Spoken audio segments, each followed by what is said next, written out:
Hey there. So I have some thoughts on emergency spine realignment, back cracking kinds of things. I don't know about all of you, but you know, the more stressed I am, often I don't sleep as well. And then, you know, depending on what kinds of things you're doing, you don't normally do. You may just have excess tension. You may be hunching in positions you're not normally in. Just depends what you're doing. So depending on what you have at home, sometimes you can get really creative. And I've done some stuff at home before just with a wrist rest, like from your computer. And you can lay it down on the floor and you can put your spine on it and just kind of help to realign your spine for a moment.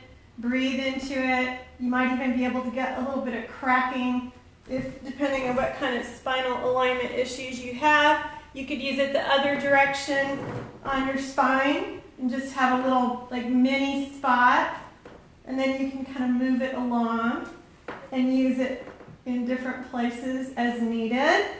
And you may find that you get some decent stretch out of it, even though it's kind of subtle. You can use a towel. You can roll up a towel in different ways. You can really get creative if you happen to have other kinds of things at home, like a half roller or a roller, various kinds. You know, it's always good to stop and get that out to either align your spine or help mobilize your spine. So we have a variety of half rollers and full rollers here at the studio. And like this one is kind of a little bit soft. It's not super soft. Actually, this is a density that Power Systems doesn't make anymore, I think. But like I can just line my spine up and just breathe here. And I can let my shoulders kind of open up across the collarbone there, across those clavicles. I can do different kinds of little arm sweeps. Try not to let my ribs pop out. I could just let my arms hang open.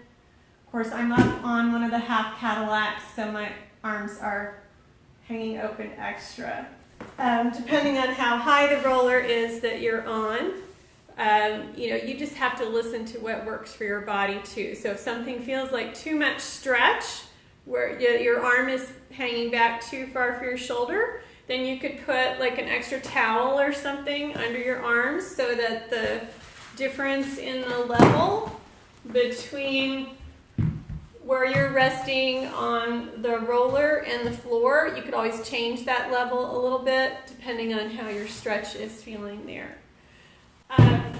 With your half roller or your full roller, you can do different kinds of little extension and flexion patterns, and that can be a nice stretch. Plus, when you're coming up, you're getting some good ab activation. You try to knit those low ribs in and down. You can think about allowing your sternum to kind of slide towards your pubic bone. I like to do them usually at like a few different spots on my rib cage. I also like to play around with where I'm really taking the arm and the elbow, how that feels on the stretch in different places. You can even roll out your upper back a little bit if you're careful. With some of the specialty rollers, sometimes, this is one I don't think they make it anymore, but it's padded and it's got a little dividing here and kind of little ridges for either side of your spine. There are these Rolgas that are really wonderful.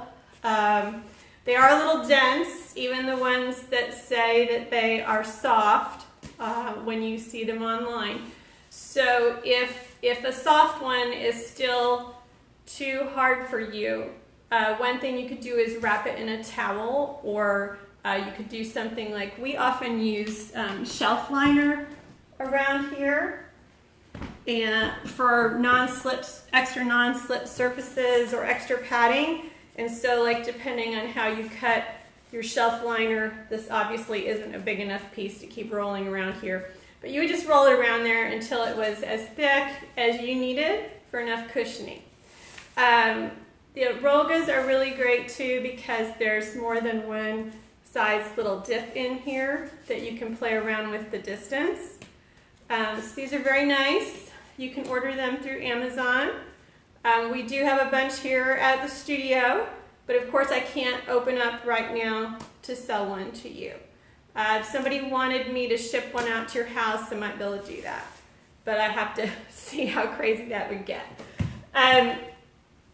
You know, something like this where it's got the different ridges, these are nice, but they're not as versatile as like a long roller you can use in so many ways where you can use it different directions. So, you know, each piece of equipment has its own advantages and disadvantages. Of course, you can get some good,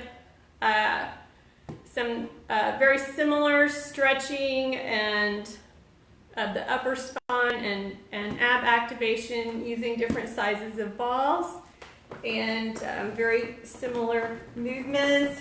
So if I put the ball on my rib cage and then I do a nice inhale on the stretch back, exhale on the fold forward. So I can kind of play around with exactly where it sits, but I'm actually putting it on my rib cage, not way down in my lower back. And that way my back is more supported, I'm getting more stretch out of it. And actually when I come up into that partial sit-up, I'm letting my weight really shift back onto the ball and pulling those low ribs way in the front, and I'm getting this ab activation here. Depending on the length of your spine and how much stretch you have and what is appropriate for your body, if you shouldn't go into a lot of stretch or you're just really tight at this time, try moving up to a little bigger ball. So even like the difference between this and this, if you happen to have more than one size ball at home, like this can work for a lot of clients that where a smaller ball is never going to work for them. And so, you know, I can still get some good stretch and engagement. I can even do things like little variations on little circles where I'm going more into more planes and directions in the stretch, and I'm using my oblique abdominals more. I can do little counterbalancing into the obliques, knees one way, chest the other way. I can also do things like find one of those little counterbalancing diagonals, and then I can try to hold my knees in the same spot while I turn towards and away from the knees. So just some thoughts about being able to open up the spine and the upper back and counteract against some of these forces that might be pulling on you. Let me know if you have any questions.